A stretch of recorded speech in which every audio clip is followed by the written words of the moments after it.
I neglected to mention and welcome my congregation here, those from St. Anthony Parish in Cambridge, and a holdover from Immaculate Conception in North Cambridge, and some good friends from Canton, Plainville, correct?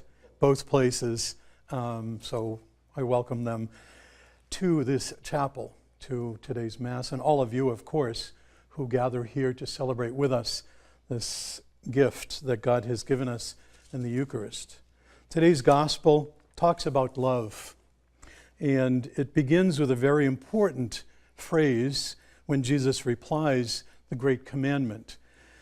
It is a prayer, which is in Hebrew is called the Shema, and the Shema is a very important prayer, commandment, so important that Jewish homes have a scroll inside a little box. It's called a mezuzah or a mezuzot, the many, and it begins, Shema Yisrael, Adonai Eloheinu, Adonai Echad.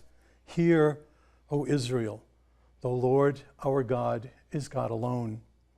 And it's so important that they say it in the beginning of the day and the end of the day to remind them always that they must love God, because the God that we love is the author of love itself. And the commandment to love is one that he doesn't just call us or challenge us to love just him, but to love our neighbor, to love our brothers and sisters, ourselves, as we love ourselves. Jesus, in answering the scribe, puts two commandments together, one from Deuteronomy, the other one from Leviticus, and it's interesting that he puts the love of neighbor with the love of God, because they are a balance that we must live every day of our lives. It is a command to us. We love God, and we know that that's the most important thing. But if we don't love our neighbors, our brothers and sisters who we see every day, then Scripture asks us, how can we say that we love God? St. Augustine says, love God and do what you please. Now that sounds like permission to do whatever we want, doesn't it? That's not the intention at all. Because St. Augustine goes on to say, the soul that is trained to love God will do nothing to offend the one who is beloved. If we have learned to love God, if we have learned to love our brothers and sisters as we love ourselves, then how could we ever do anything to offend the God who is love? Love itself. It is a challenge then, more than a command. It's a challenge for us to love, to go beyond ourselves, to love all.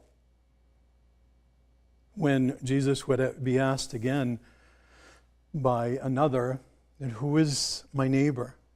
We know the response that he gives, don't we? The Good Samaritan. The Samaritan who was the enemy of the listeners, those who are hearing Jesus. Even our enemy is our neighbor, the one that we must love. It's certainly a lesson to us in today's world. Today, in a world that is filled with so many people who are dying because they're unable to leave their place, their home, refugees all over the world. And we've been challenged not to accept them because we're so ingrained into what is ours and not allowing anyone to come into what is mine. And certainly we must protect what is ours. But if we listen to Jesus Christ, then we listen to that challenge. So we ask the Lord to open our hearts, that we may live God's love, to open our minds, and to open our lives, to welcome especially the stranger, so that in that person we may show our love for God.